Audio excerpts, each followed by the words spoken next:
إن الحمد لله نحمده ونستعينه ونستغفره ونؤمن به ونتوكل عليه ونعوذ بالله من شرور أنفسنا ومن سيئات أعمالنا من يهده الله فلا مضل له ومن يضلله فلا هادي له ونشهد أن لا إله إلا الله وحده لا شريك له ونشهد أن سيدنا ومولانا محمدا عبده ورسوله أما بعد قال الله عز وجل في القرآن المجيد والفرقان الحميد أعوذ بالله من الشيطان الرجيم بسم الله الرحمن الرحيم وَإِذِ ابْتَلَى إِبْرَاهِيمَ رَبُّهُ بِكَلِمَاتٍ فَأَتَمَّهُنَّ قَالَ إِنِّي جَاعِلُكَ لِلنَّاسِ إِمَامًا قَالَ وَمِنْ ذُرِّيَّتِي قَالَ لَا يَنَالُ عَهْدِ الظَّالِمِينَ وَقَالَ فِي مَقَامٍ آخَرٍ إِذْ قَالَ لَهُ رَبُّهُ أَسْلِمْ قَالَ أَسْلَمْتُ لِرَبِّ الْعَالَمِينَ وقال في مقام آخر قل إن صلاتي ونسكي ومحياي ومماتي لله رب العالمين لا شريك له وبذلك أمرت وأنا أول المسلمين وقال رسول الله صلى الله تعالى عليه وسلم زحوا فإنها سنة أبيكم إبراهيم علیہ الصلاة والسلام صدق اللہ العظیم وصدق رسولہ النبی الکریم۔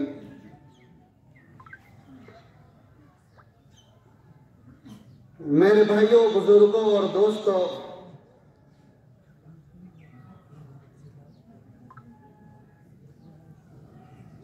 ہم سبھی حضرات جانتے ہیں آج کا یہ دن 10ویں ذی الحجہ کے یوم النحر کے قربانی کا دن کے عید الاضحیٰ کے عید الاضحیٰ کا پس منظر، عید الاضحیٰ کا بیک گراؤنڈ ہم سبھی حضرات جانتے کہ سنا ہے ہم نے، پڑھا ہے ہم نے، نبی رحمت صلی اللہ علیہ وسلم کے جد امجد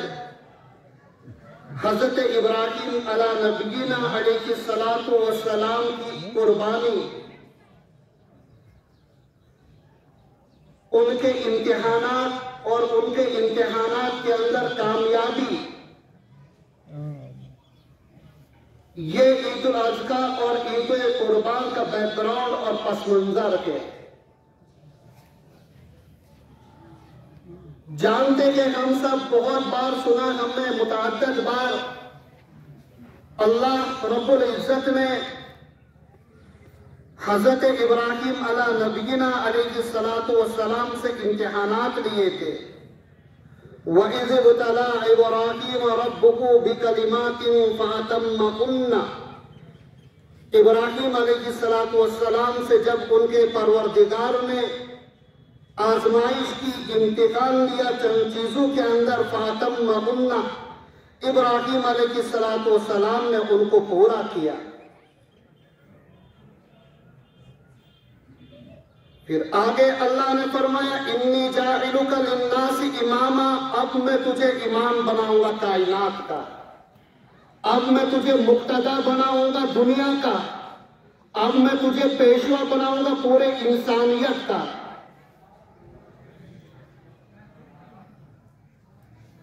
سمجھنے سے تعلق رکھتی کہ ان واقعات اور ان قصص کے اندر ایک امتحان تو یہ حضرت ابراہیم علیہ السلام کو آگ کے اندر ڈال دیا گیا، نار نمرود کے اندر ڈال دیا گیا، وہاں اللہ رب العزت نے آگ کو گلزار کر دیا۔ دوسرا امتحان دیا، کہا بیٹے کو وادی غیر ذی زرع کے اندر ایسی جگہ چھوڑ کر کے آؤ جہاں پر انسانیت کا کوئی نام و نشان نہ ہو، جہاں پر پانی نہ ہو، جہاں پر گھاس نہ ہو، جہاں پر کچھ بھی نہ ہو، ایسی جگہ تم اپنی اولاد کو چھوڑ کر کے آ جاؤ۔ حضرت ابراہیم علیہ السلام نے مانا اور اپنے لگتے جگر کو، اپنی بیوی کو وادی غیر ذی زرع ایسی جگہ چھوڑ کر کے آ گئے جہاں پر انسانیت کو کوئی نام و نشان نہیں۔ تیسرا امتحان لیا، اللہ رب العزت نے کہا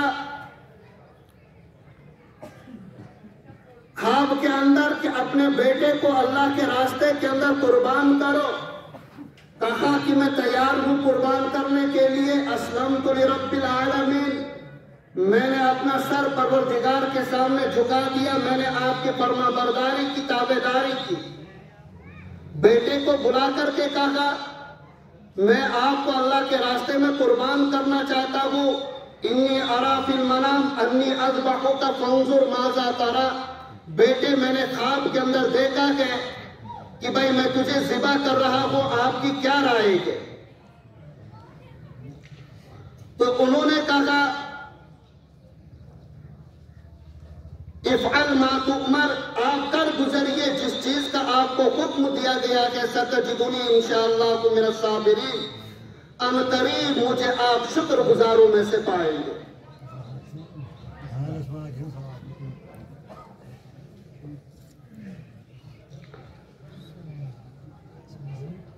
تو تعلق رکھتی ہے اب سمجھنے کی یہ باتیں۔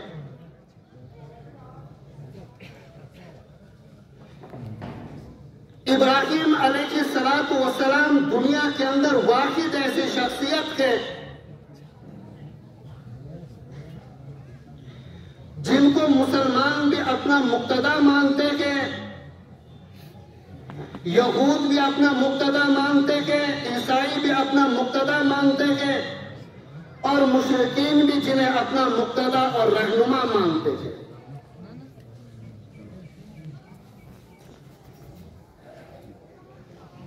اس مقتدی اور رہنما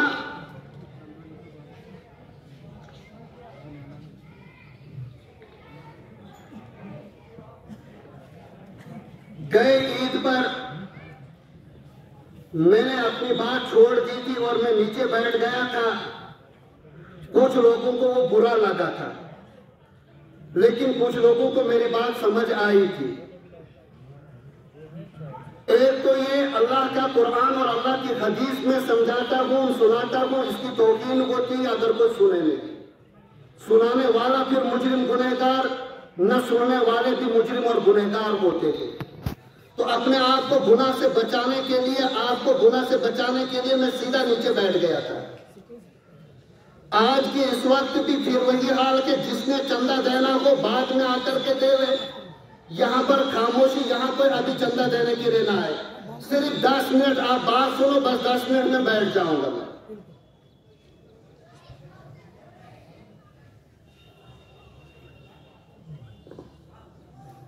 ابراہیم علیہ السلام کا جو آج دنیا کے اندر نام ہے، میں اور آپ جو یہ قربانی کرتے تھے، یہ اصل کے اندر خواہشات کی قربانی کا نام ہے، یہ اپنی انانیت کو توڑنے کا نام قربانی ہے، اپنے اندرون کو توڑنے کا، اپنے دل کو صاف کرنے کا نام یہ قربانی ہے۔ اگر میں آج یہاں پر یہی ہوں، بڑے سے بڑے جانور میں ذبح کروں، بڑا سا مال قربان کروں، بہت خون بہاؤں، اگر میں نے اپنے اندر کو نہیں مارا، اپنی انانیت کو نہیں مارا، اپنے دل کو صاف نہیں کیا، اپنے دل کے اندر جو باتیں ان کو باہر نہیں کیا، دل کو صاف نہیں کیا، تو میری اور آپ کی قربانی کا کوئی فائدہ نہیں۔ اصل حکم تھا ابراہیم علیہ السلام کو، اسلم، فرما بردار بن جا، مطیع بن جا، تابعدار بن جا، ماننے والا بن جا، بھلے تجھے ان باتوں کی سمجھ آئے یا نہ آئے، لیکن اللہ کا حکم ہے، تجھے اس حکم کے سامنے اپنا سر تسلیم کرنا ہے، تجھے اپنے سر کو جھکانا ہے، بھلے تجھے سمجھ میں آئے یا نہ آئے، اسی کا نام کیا ہے؟ اسلام ہے۔ لیکن میں اور آپ سمجھتے کہ نہ، بھلے میں تو کچھ بھی نہیں ہوں، میں تو نماز پڑھتا ہوں، میں تو یہ کرتا ہوں، میں تو یہ کرتا ہوں، مجھے کوئی باقی چیزوں کی ضرورت نہیں ہے۔ اب اپنی انانیت، اتنے بڑے پیغمبر حضرت ابراہیم علیہ السلام کے، آپ علیہ السلام کے جد امجد کے ابراہیم علیہ السلام، انہیں اللہ رب العزت نے جو امتحانات لیے، پھر ان امتحانات کے اندر جو اللہ رب العزت نے آپ کو کامیاب کیا، آپ کو کامران کیا، ان کے تمام کے پیچھے یہ کہ رب کے سامنے اپنا سر جھکا دینا،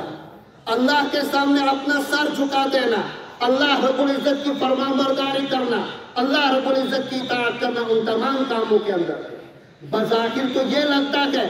آگ کے اندر کون کودے، آگ کے اندر جانا کو اپنے آپ کو خطرے کے اندر ڈالنا ہے، آگ کے اندر جانا ہے اپنے آپ کو ہلاکت کے اندر ڈالنا ہے، لیکن اللہ رب العزت کے لیے، اللہ رب العزت کے دین کے لیے، اللہ رب العزت کی عبادت اور وحدانیت کے لیے، اور دنیا کے اس وقت کی ظالم اور جابر حکمرانوں سے ٹکرانے کے لیے، جو دنیا والوں کو کہتے تھے انا ربکم الاعلی، ہمارے سامنے اپنا سر ٹیکو، اس وقت تنہا ابراہیم علیہ السلام تھے، انہوں نے نہ اپنے باپ کی پرواہ کی، نہ اپنے قوم کی پرواہ کی، قوم کو سب سے باغی ہو گئے، کہا میں تمہاری نہیں مانوں گا، میں اللہ کی مانوں گا، ہر ایک سے کہنے لگے قولوا لا الہ الا اللہ تفلحوا، لا الہ الا اللہ کو ہو کامیاب ہو جاؤ گے۔ قوم نے، نمرود نے اس وقت سوچا کہ اگر یہ بات اس طریقے سے چلتے رہی، میری چودراہٹ ختم ہو جائے گی، میری سرداری ختم ہو جائے گی۔ ابراہیم علیہ السلام کو پکڑ کر کے آگ کے اندر ڈال دیا گیا۔ سمجھنے سے تعلق رکھتی ہے یہاں پر یہ بات، ایک طرف ابراہیم علیہ السلام اللہ کے لیے، اپنی دین کے لیے، وحدانیت کے لیے آگ کے انگاروں پر، آگ کے شعلوں کے اندر اور ایسی آگ کے اندر کودنے کے لیے تیار ہو گئے، جہاں فرمایا کہ اگر 100 اور 1000 فٹ کی بلندی سے اس آگ کے اوپر سے اگر کوئی پرندہ گزرتا تھا وہ جل کر کے نیچے گر جاتا تھا، لیکن اللہ رب العزت کے لیے، اللہ رب العزت کے دین کے لیے، اللہ رب العزت کی وحدانیت کے لیے اپنے آپ کو آگ کے اندر ڈالنا، آگ کے حوالے کرنا قبول کیا، لیکن غیروں کے سامنے جھکنا قبول نہیں کیا۔ یہ واقعہ مجھے اور آپ کو یہ درس دیتا ہے، سبق دیتا ہے، اے انسانوں کیا تم بھی ایسے ہو؟ تم محمد عربی کے مطیع ہو، محمد عربی کے فرمان بردار ہو، ابراہیم علیہ السلام کو اپنا جد امجد سمجھتے ہو، کیا تم بھی اپنے دین کی حفاظت ابراہیم علیہ السلام کی طرح کرتے ہو؟ اپنے گریبان کے اندر جھانکو، کہاں ابراہیم علیہ السلام نے ایمان کے لیے، دین کے لیے، توحید کے لیے آگ کے انگاروں کے اندر، آگ کے شعلوں کے اندر جانا قبول کیا، اور کہاں ہم کے صبح سے لے کر کے شام تک، شام سے لے کر کے صبح تک اپنے حقیر مفادات کے لیے، اپنی حقیر دنیا کے لیے، اپنے حقیر دبدبے کے لیے، اپنے حقیر چودراہٹ کے لیے اور حقیر فائدے کے لیے اپنے دین کا ہم سودا کرتے تھے، دین کا جنازہ نکال دیتے تھے، گھر سے دین کا جنازہ نکلا، بچوں سے دین کا جنازہ نکال رکھے تھے، بچوں باپ کے سامنے بچہ وہ دین کا مذاق بنا رہا ہے، بچوں کے سامنے باپ دین کا مذاق کر رہا ہے، کیوں؟ اس لیے محض اس لیے دنیا مجھے حاصل ہو جائے۔ ناچ اور گان اپنے کاروں کے اندر ہم لگاتے ہیں، کیوں؟ بھائی دنیا والوں کو خوش کرنے کے لیے ڈانس کریں گے، دنیا والوں کو خوش کرنے کے لیے ناچ کریں گے، دنیا والوں کو خوش کرنے کے لیے، اور دعویٰ کرتے ہیں ہم تو قربانی کرتے ہیں، دعویٰ کرتے ہیں ہم محمد عربی کے غلام ہیں، دعویٰ کرتے ہیں ابراہیم علیہ السلام کی ملت کے پیروکار ہیں۔ ارے اپنے گریبان کے اندر جا کر کے دیکھ، کہاں ابراہیم علیہ السلام تھے جنہوں نے دین اور ایمان اور توحید کے لیے آگ کے اندر کودنا برداشت کیا تھا، لیکن غیر کے سامنے اپنا سر نہیں جھکایا، غیر کے سامنے اپنا ماتھا نہیں جھکایا، اور کہاں تو ان کا مقتد، کہاں ان کی ابتدا کرنے والا، کہاں تو ان کی پیروی کرنے والا، کہاں تو ان کو اپنا امام ماننے والا، تو حقیر مفادات کے خاطر، حقیر دنیا کے خاطر، حقیر پیسوں کے خاطر اپنا سب کچھ دین اور